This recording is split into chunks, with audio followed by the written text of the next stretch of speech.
வணக்கம். நேரடி நெல் விதைப்பு ட்ரம் சீடரில் பார்த்தீங்கன்னா பூங்கார் கொள்ளக்காரு அறுபதாங்குருவையை விதைச்சிருந்தோம். இது களிமண் பூமியில். இந்த பூமி பாருங்கள், நல்லா பாருங்கள். இது இவ்வளோ களை வந்திருக்கு பாருங்கள். இது வந்து பூங்கோரைன்னு சொல்லுவாங்க, தலப்பாக்காட்டி கோரைன்னு சொல்லுவாங்க எங்கள் பகுதியில். அந்த பூங்காரை வந்து இந்த நிலத்தில் அதிகமாக வந்திருக்குது. பொதுவாகவே நம்ம ட்ரம் சீடர் நேரடி நெல் விதைப்புக்கு போகிறோம் அப்படின்னாவே நாற்றாங்காலில் என்ன நம்ம முறையை பயன்படுத்துகிறோமோ, உழவியல் முறையில் பயன்படுத்தி எத்தனை நாள் நம்ம அதை சேடை ஓட்டி புளிக்க வச்சு அதுக்கப்புறம் மண்ணை சமன்படுத்தி தண்ணி வந்து எங்கேயுமே தேங்கக்கூடாது. அந்த அளவுக்கு நம்ம நாற்றாங்கால் என்ன மெத்தடோ, என்ன முறையில் நம்ம பயன்படுத்துவோமோ, நீரை வடிக்கிறதுக்கு என்ன எப்படியெல்லாம் நம்ம சமன்படுத்துவோமோ அப்படிலாம் பண்ணி அதே முறையில் தான் நம்ம இப்போ இதை விதைச்சிருக்கிறோம். இப்போ இந்த பகுதியில் என்ன தப்பு நடந்திருக்குன்னு பார்த்தீங்கன்னா, இங்கே மேலேருந்து எல்லா கழனிலையும் தண்ணி ஒரு கழனி இன்னொரு கழனி மேலே தான் வடிஞ்சு வரணும்.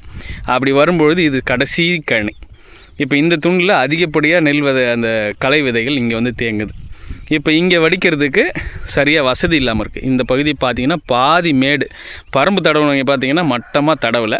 இந்த கழனியில் இந்த குறைபாடு வந்துடுச்சு. தண்ணியை வந்து பார்த்திங்கன்னா அந்த பகுதியில் அதிகமாக தேங்குது. அப்போ மேட்டுக்கு தண்ணி கட்டும்பொழுது அங்கே அதிகமாக தண்ணி தேங்கி இந்த மேட்டுக்கு வரணும். இல்லைன்னா தண்ணி வடிக்கும்போது பார்த்திங்கன்னா அங்கே தண்ணி பாதி இப்போ மேலே இருக்கிற மேடாக இருக்கிறது வடிஞ்சு நிற்கும், பள்ளமாக இருக்கிற பகுதியில் வடியாமல் நிற்கிது பாருங்கள். இப்போ இந்த தவறுனால இப்போ மேடாக இருக்கிற பகுதி எல்லாமே அதிகப்படியாக களை வந்துடுச்சு. அப்போ நம்ம என்ன கற்றுக்க வேண்டியிருக்கு, நேரடி நெல் விதைப்பை பொறுத்த வரைக்கும் நம்ம நாற்றாங்கால் மெத்தடை சரியாக ஃபாலோ பண்ணணும். சமன்படுத்துறதுல தான் நம்ம பரம்பு தடவி சேரை வந்து சமன்படுத்துறதுல தான் இந்த தொழில்நுட்பமே இருக்குது. அப்படி இல்லைன்னா பெரிய சவாலை சந்திக்க வேண்டியிருக்கும், சிரமத்தை சந்திக்க வேண்டியிருக்கும்.